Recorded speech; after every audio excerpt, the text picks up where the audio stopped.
gun is so nice. All right, kids, let's hit it. We're back. We're back. Today. We're back in the desert. We have not been to the desert to film in a long time. It's going to be less scenic than some of our stuff that looks like Scotland, but you know what? Sometimes you got to do what you got to do. Today we're talking about this bad boy. What is this bad boy? H&K SP5K. K. It's the K, right? Which stands for? Hertz. German for short, as we will get into, as I know much more about German heritage than you. We will get all into this, right? No one's even gonna laugh at that attempt at a joke because of how German I am. It's not a joke. I know more about German engineering and things than you do. Have you been to Germany? Yeah, of course I've been to Germany. have you? Motherfucker, I raced the... I'm not gonna go down my Germany stories. That's right. Anyway, everyone, we're going to jump into this, and we will talk a little in reference to the standard length MP5 or SP5 in this case. But hey, we're going to get all into that. A couple quick notes. I know you guys like to skip this because you're like, I don't want to hear a commercial. Yeah, but it's free content, and we try to make these as brief as possible. So here's my brief pitch to you. 1911 Syndicate. Think of our day job, if you will, as selling real estate. So while it may not make a lot of sense inside the context of a gun video, that is our day gig. And Chris is in Arizona, and I'm in Utah, and then we've got a lot of different partners and places all over the freaking America, right? So you can let us know if you need anything on that. Couple ways that, hey, if you're looking to support the channel where we can actually, you know, maybe pay ourselves like $2 from this whole venture. One, on slings, we have a great relationship with a company called Sly Tactical. That's on both of these. You know, we're not paid to run their stuff, but it is a case, hey, you can use 1911 Syndicate as a discount code, saves 15%. We get a couple bucks back. That's cool. And then we've got a new partnership that you will see kind of develop in the coming months with a company called US Elite Gear, which many of you will be aware of.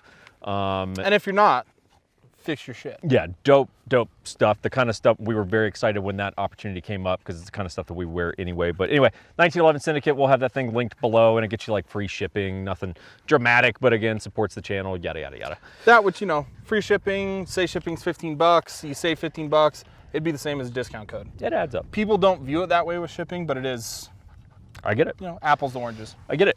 Okay, so here's the deal. So we're gonna talk, I've been looking forward to this video, right? So we put out a video, and if you're new to the channel, yes, I have notes when I do reviews, so you just got to deal with it. So there was a solo review, so I put out a review of the SP5 maybe a month or so, 2 months back from when you're seeing this. So you can go watch that. I kind of get into a little bit of my journey with H&K, as I like to call it, because it had ups and downs in terms of my interest and love or not love for the guns. And I've very much turned into an H&K nut rider, and I'm not ashamed to say that. It kind of is what it is. But did the review on that, and I was very, very excited to do a review on the SP5K. So with all the H&K content that we recently put out, I was able to get in touch with H&K. So they sent this thing out to review.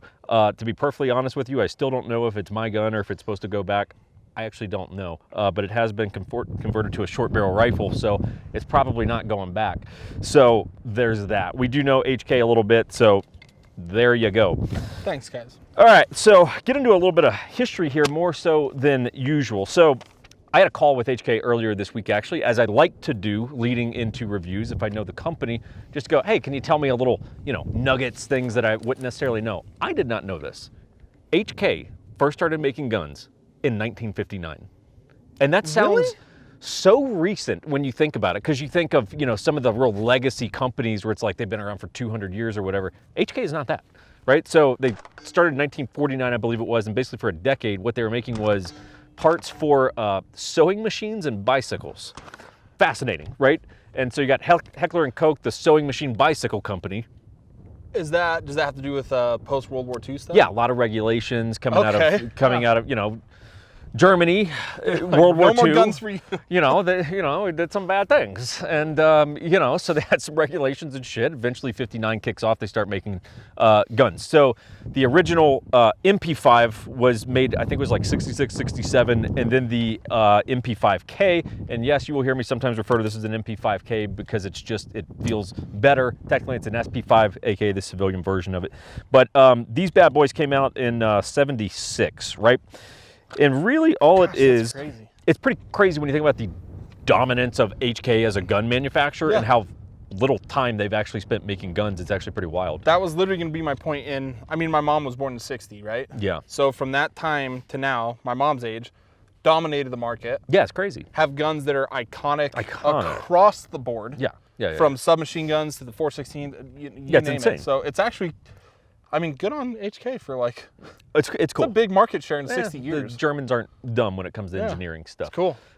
So basically what you've got on this is you've got a shortened version of the standard length MP5, or in this case, of course, SP5. So, and what's kind of cool is really at the end of the day, these are basically condensed down versions of HK G3s that have been chambered in 9mm at this point. So essentially, hey, look, yeah, these are like dedicated sub guns, but they are based on another platform from HK. What's cool about the K is that everything is shortened. The barrel, the charging handle.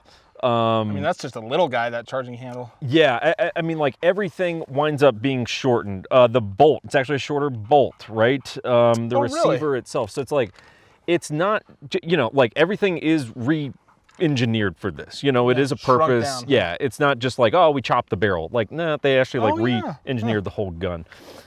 K, as we mentioned, stands for Kurz, aka German for short. Have you heard, real quick, sidebar, have you heard a 9mm Kurz? You know what that is? It's 380, I think, job. right? I think I don't know what 380 is. I mean, a lot of people don't know that. So. Yeah, well, I got a Walther PPK, right? Do James Bond shit. Do you? Yeah, I got a Walther. Oh. It's one of my favorite guns. Never shoot it, but I do love it. So, anyway, let's see what we got. So the SP5K was brought to the civilian market a few years ago, and it was that bastardized child that never had any interest to me. It had different modifications, like they got rid of the paddle mag release, and it didn't have this like so this is the first time civilians have really been able to have the real deal, like the MP5K as a civilian non-full auto variant. And is that the only difference, is just select fire? Other than that, everything is exactly the same? I think there's minor tweaks to make it a little bit harder to convert to full auto. Would make sense. But yeah, beyond that, I mean, like, everything's really the same, manual arms, all that good shit. Yeah, so I mean, it is the real deal. These come as a pistol, so they basically just come with an end cap. Same with the SP5 comes. So essentially, we'll get into this. Essentially, it comes, hey, look, you get rid of the stock, in this case, not a brace, and it's going to come like that with an end cap that you can clip in a sling. That way you can run this underneath a suit jacket for like EP, executive protection work, and different things like that. So obviously, very purpose-built gun. Now, I will tell you, hey, look, just my opinion, but to get one of these and keep this as a pistol, fuck you. You know, like it SBR. Is that directed to me? People. Oh, okay. Just people. Not specifically me, though? No, no. But if you did, fuck you. You know, like, if you were one of those people, like, for real. You have to SBR this. This with a pistol brace, we can't be friends, guys. Like, we can't be friends. I have a completely different opinion on what this gun must be. Fair enough. Okay, and that's, you know, that's just me. So let's get into a little bit of a tour here. So the MP5s, for those not aware, operate on a roller delay blowback system. Big fan. As I said in the review of this, what you're going to want to do at this point, you're going to want to go to Google, open up a separate tab, type in, how does roller delay blowback work? Okay, because you're on the wrong channel for that. That's not the kind of thing that we do here. And then you're going to learn what that means. Yeah, what I can tell you is that it leads to an uncommonly smooth firearm in terms of the recoil impulse and just the smoothness of the gun. It's going to be really unlike anything else that you're going to shoot. The guns really aren't going to move, okay? Standard SP5, it's got a barrel length of 8.86 inches. The K is 4.5, so basically it's about half the barrel length. So you're going to get a very, very compact package, especially if you're taking off stocks, barrels. I mean, you're going to have what is, I mean, one of the most iconic movie guns in history at that point. Hammer forged barrel. I will tell you this. This gun's a lot more accurate than I expected it to be. Right. When I first zeroed the optic, zeroing it at like 25, and I mean, I was touching rounds. Oh, really? And I was like, man, on a 9mm short barrel, I mean, keep in mind, this is the same barrel length as a Glock 17. Yeah. You know, I mean, like, it's a Glock 17 barrel length, yeah. You know, and the fact that rounds were touching on shitty range 9mm, I was like, man, that gun's a lot more accurate than I expected it to be. Also, the benefit is the suppressor is going to fit a lot more flush to the actual muzzle. Nice and close. And it just looks good. Whenever there's that gap between like the end of the suppressor and the end of the you know, kind of handguard upper, if you will, it's just like, it just looks clunky. So that's a great feature, something that this does better than the B&T, the fact that the standard length APC9 Pro, not the K, but the standard length, because that's 3-lug only. Hey, I would like to have the option for threading on a can if I wanted to. But would you use it?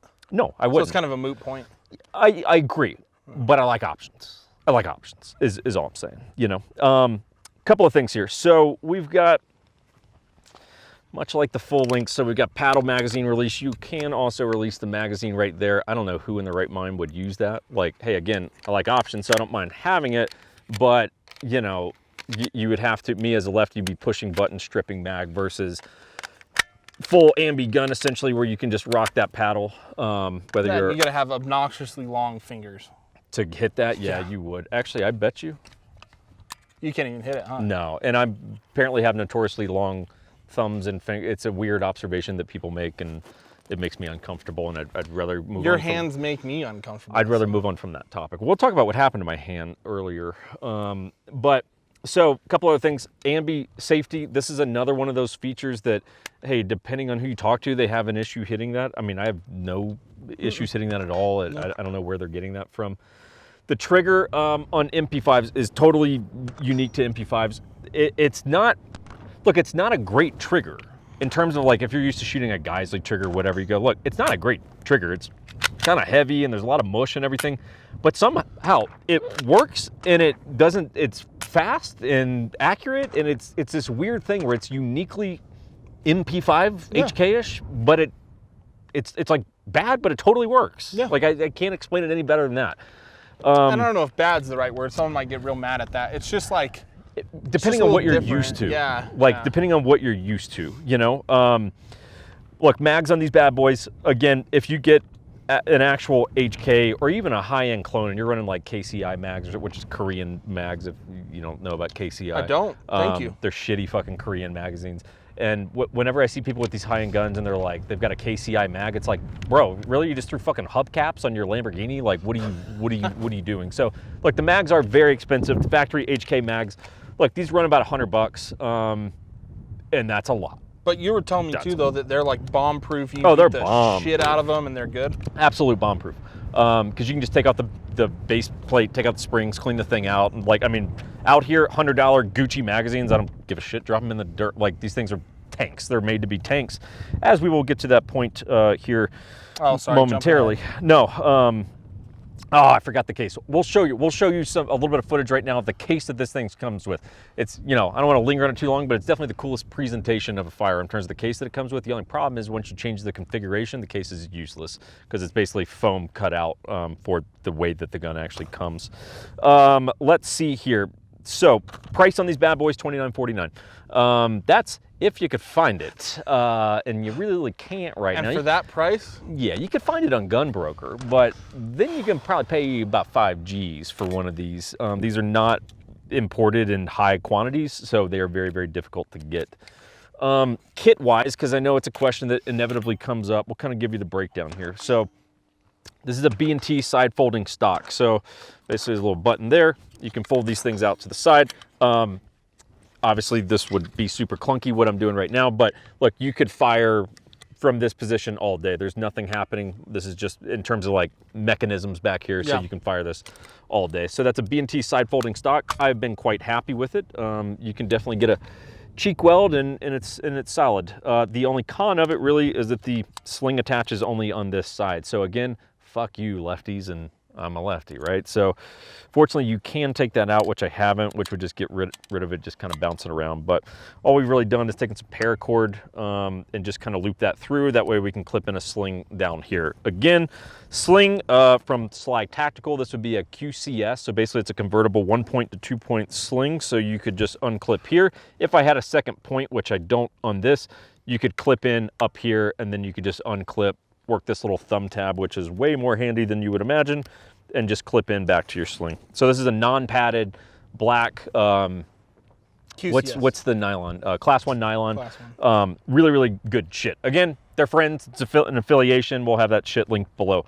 Beyond that, we come up top. So the rail, and we will spend time talking about this a little bit later, but it's a MFI rail, so it's basically like their lowest profile one, and it's kind of hollowed out up top. That way you can still see your serial number and or just reduces weight of the mount. So this is a low-rise mount, full length.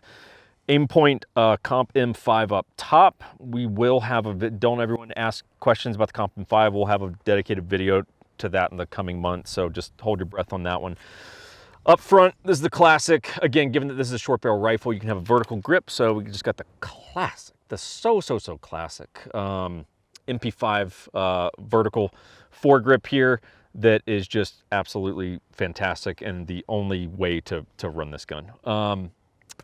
Up front, dead air, Wolf 9 SD, aka kids, this is the precursor to the Wolf Man. The really only major difference is in short mode, basically the split is different. Instead of being like 70-30 on the Wolfman, this is like 50-50, I think. Oh, really? Something like that, yeah. So in short mode, which is what it's in now, it's very, very short, which I think looks very, very good on that gun. And suppresses that gun very well. Very well, because it's a thick, meaty subgun type can, so it's made to take up a lot of volume, you know?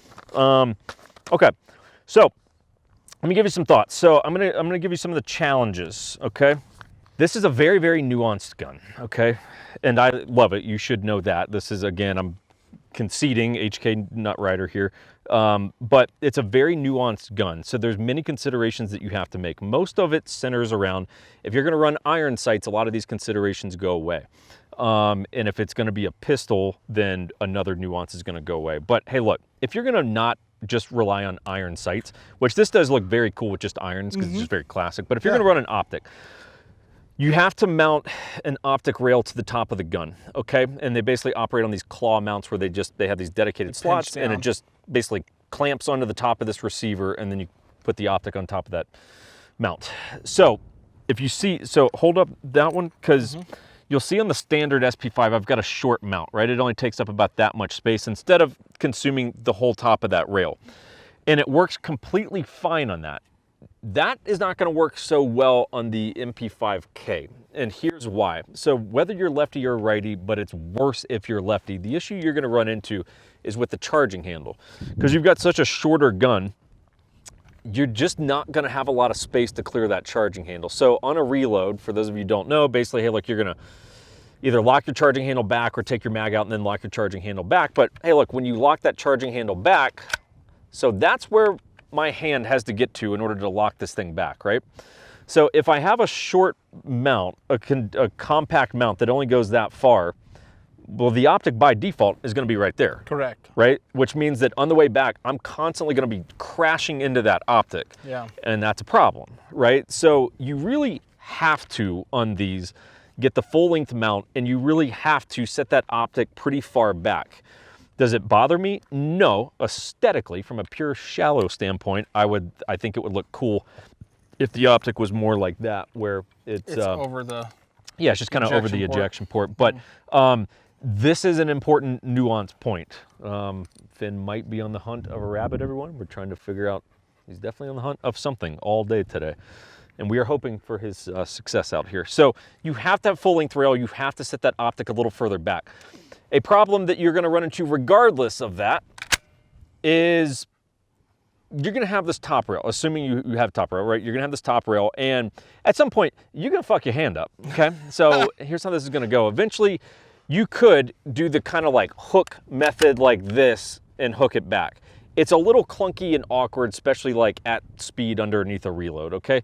So more than likely, what you're going to be doing is grabbing the charging handle and yanking it back. And what's going to happen inevitably, at some point you are going to slip off, or even if you don't slip off, your hand is going to be colliding with sharp points on these, maybe not sharp, but points on these optic rails. And it's going to take some chunks. It's going to take some chunks of skin, and it's going to say, thank you for the donation of skin today. Then you can go back to your reload, right? And go back to your firefight. Do you need to zoom in on that for your hand? Well, I mean, was there a decent amount of blood earlier? Yeah, I'd say so. You know, I'd say so. But does it look like I was in a barroom fight that I won? Yeah. It does, right? So it's like... Wouldn't your knuckles be damaged up here, not right here? in a fight? You know, it really just depends on angles and what kind of punching style I was doing. And when I do a death punch, I just go knuckles out. Oh, you tuck the thumb? No, I'm not tucked. I'm just right there. Okay. I thought you tucked it in. Right? And you know, and you deliver a death blow, and that's how you get this kind of stuff, right? Gotcha. So this is, I'm lingering on it, but this is an important point. If you're going to run one of these, you are going to have to do a full length rail, optic further back. Otherwise, it's simply not going to work, even if you're a righty. Oh God, that one hurt. Oh, that one on the rail? Yep. Oh, that sucks. When I talk about nuance of this thing. Damn, that's a good one, dude. Ooh. Yep, that one will burn. Medic! We're gonna... Let's go throw something on that, because you're gonna get blood everywhere on that thing. I'm just gonna need a glove. Damn, caught that one too, son of a bitch. Another point, and this is another concession that you have to make with this versus the standard SP5, is whatever's gonna happen with the handguard. These are incredibly easy to swap. Literally, it's one pin that you push through, and this will pop out, and you can put in just a standard handguard, M-lock, whatever you want. Look, anyone in their right mind who gets this and makes it a proper SBR, you'd be out of your mind to do something other than this very, very classic, very classy vertical grip handguard. And aesthetics. Aesthetically, it looks beautiful. Stunning, stunning aesthetics of a gun. The biggest concession, the problem with this is you're sacrificing the ability to run a weapon light, right? So if you're going to use this as a home defense gun or any sort of like real defensive tool where you could be in low light, no light situations, that's a problem, of course, right? Because you have no light, but I'm willing to have no light because this is correct. Like this is the correct thing to do, but I sacrificed a big point, which is, hey, as a home defense gun, I will tell you, this is not my home defense gun. That will stay home defense because you've got, you know, more space to be able to run lights and things like that. It's just wrong to not have the classic vertical grip on this. So look, there are concessions. I would tell you, okay, so sort of final thoughts on this. So one thing I would tell you with a pretty high level of confidence, if you were going to get one between SP5K and SP5, get an SP5. Yeah. It's simply more functional. All of the issues in regards to, hey, reloading and hand placement and optics and everything, all that goes away. Like you'll see as you rack that back, no issues whatsoever, right? So, and again, what's cool is you can use hand guards like that where you can get the best of both, right? You can mount vertical foregrip, but you can also get your lights, lasers, all that good jazz. And this is the B&T. That's the B&T handguard, cool. And optic mount and stock, right? So it's like, that's kind of a B&T pimped out MP5, oddly. But hey, if you're gonna get one, I will confidently tell you, get the SP5. The SP5K is, I look at it like this, it's for people that, we were talking about this last night, like you hit a point in your collection sometimes where you can start to branch out into projects that simply excite you and they're fun versus practicality. This is less practical, but god damn is it fun. You know, I mean, like the things going for it, look, it's robust as hell. And to make this point is pretty damn simple. So in my call with HK, so this is not secret information, this is known, but it's cool to hear it kind of come from the mothership, you know? So there's an MP5 at NASA, of all places, that has 560,000 rounds through it. Documented 560,000 rounds, right? And the gun still works. Yes, of course, some things, springs, whatever, you know, like it's at a basic level of maintenance, but it's like, look, the gun survives and works. And that's insane that these things are that overbuilt, that over-engineered, that they are absolute tanks. And I think it's a big point in favor of these is going like, look, if you're gonna have a subgun, like sure, there's the AR-9 variants and all this kind of shit that I'm typically not a big fan of, where you've got this purist thing that's like, it's meant to be this, and it is ultra, ultra robust. And I mean,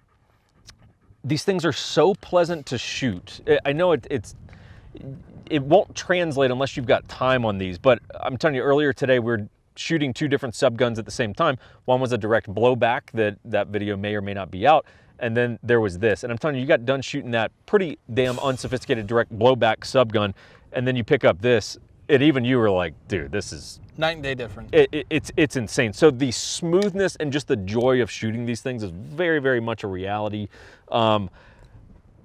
Should you get it? Yeah, you should, but you should check enough other boxes that you can warrant the kind of cash output on these, because again, this shit adds up mighty quick. Yeah. These get pretty jacked up in terms of how much cash you're in between suppressors, optics, because again, you can't get a Ferrari and put like a piece of shit red dot on it, right? Like, doesn't work. You got to put the good stuff on these. So look, if you're getting one, get the SP5. SP5K definitely has more cool points, but this has more practicality points, right? So that'd be my 2 cents on it. I think that's about it. Yeah. I think that is about it.